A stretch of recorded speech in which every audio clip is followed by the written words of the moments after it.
Thank you. Clap one. Anyone else interested? Okay, have a seat please.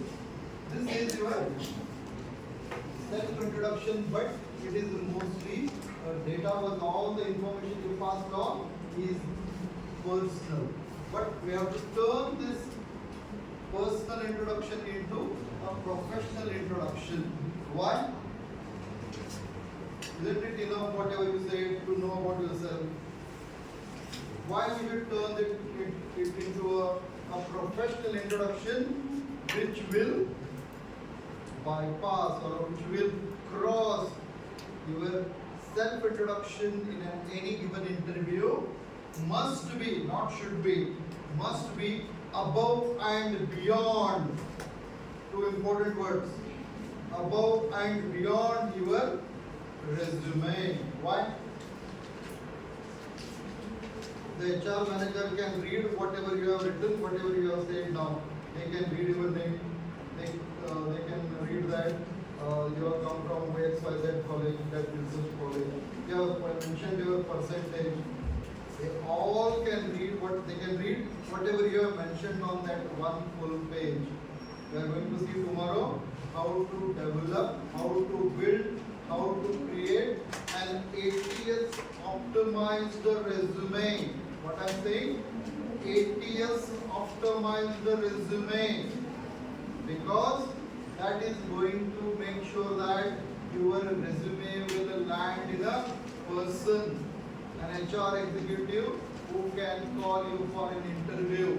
Otherwise, there is a data shows that 88% to 90% of resumes are rejected by an AI tool that is called ATS system, that is application tracking system.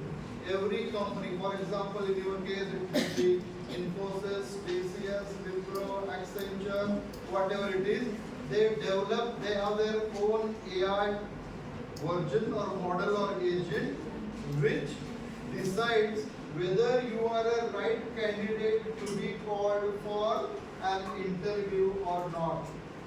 And to decide that ATS model gives a score. So your resume should have more than 90% score. Like your subject is a suppose 80% score, 90% score, it is 8 CGPA, 9 CGPA, it shows the score of your subjects now. The same way your resume will be having a score. If your resume will be more than carrying a more than 90% score, then only it lands in a human HR person. Then he will call you for an interview.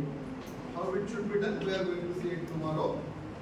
But if you are being called for an interview, how you should interview, how you should introduce yourself is entirely a process. And if you master this process, then only your next QA will continue.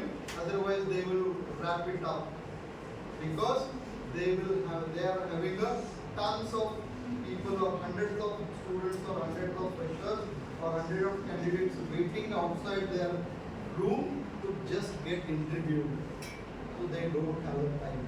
So you have to utilize this self-introduction to catch their attention, to conduct the interview in most efficient way. So what should be the content of that introduction is of great matter or of a great gravity. So what you should add is something and beyond, above and beyond what you have mentioned in your resume. There is hardly anything you should carry on in your introduction which is mentioned in your resume. It should be beyond and above. What that beyond and above? Beyond and above. Just think for 10 seconds and if you can come up with answers, it will be great. Your name will be there. I think someone only said the name the way it should be said, the way it should be pronounced. What your name should carry when you say your name in an interview? Suppose I say my name. My name is Ganesh Kulkarni. I am from XYZ city or XYZ village. Rather than if I say this, I am Ganesh Kulkarni from Chikodi, KLE College Chikodi. What is the difference? You have found it. What difference is the non-verbal communication? What was the difference between my earlier communication and the communication I did later? The same name, same information, but what I am passing on more?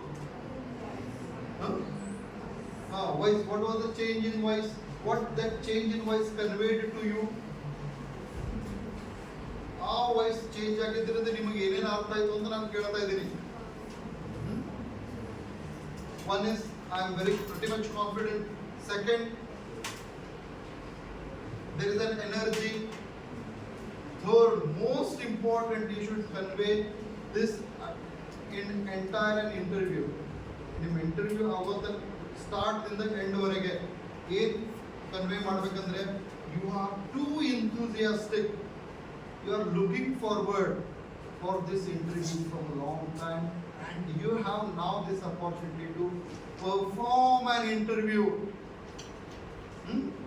Your performance starts the moment you enter the room, not when you start the answering the questions. So make sure that you start your performance while you enter. So first and foremost, make sure that you are pretty much confident. You are carrying yourself with a great energy and there is an enthusiasm. These 3-4 things must be carried within you, and you must exhibit them through your non-verbal communication, that is your body language. You are communicating more through your non-verbal communication than your verbal communication. So your introduction starts the moment you enter into that space, and when you take a chair, how you take a chair, how you sit down, all these very small things matter a lot. So make sure that you do it with absolute professionalism. You don't pull the chair, making it noise, and or move the chair if the chair is of this kind. You are steady and stable and looking at the interview panel if it is spread across the table. So, first and foremost, you should say your name with full of energy, enthusiasm, and the third most important thing, it should be filled with pride. You should be proud of yourself and your name. For example, have you seen Bond movies? James Bond movies? Spy movies? How he says, Bond. My name is Bond. James Bond. What? What he is communicating? I'll show you a video. There is no availability outside. Video how he says his name and what it carries. ಅದೊಂದು ವೇಳೆ ಆ ರೀತಿ ಹೇಳಿದ್ರೆ ಏನೇನು ಆಗುತ್ತೆ ಅನ್ನೋದು ನೀವು ಆ ವಿಡಿಯೋ ನೋಡಿದ್ರೆ ಅರ್ಥ ಆಗ್ತದೆ. Okay, so carry your name, say your name with full of pride in it, and it should be enunciated or pronounced clearly. Nobody should ask or request you to say it second time. ಎರಡನೇ ಸಲ ಹೇಳಲಿಕ್ಕೆ request ಮಾಡಬಾರ್ದು. ಆ ತರ ನಿಮ್ಮ ಹೆಸರು ಅಷ್ಟು clearly ಹೇಳಬೇಕು. ಎರಡನೇದಾಗಿ ಅದರಲ್ಲಿ ಪ್ರೈಡ್ ಇರಬೇಕು. Okay, fill it with pride. Then thank the panel or thank the company or thank who are interviewing you for the opportunity they have given you to interview, because they are spending a good amount of time to interview you. So make sure that you are thanking them by saying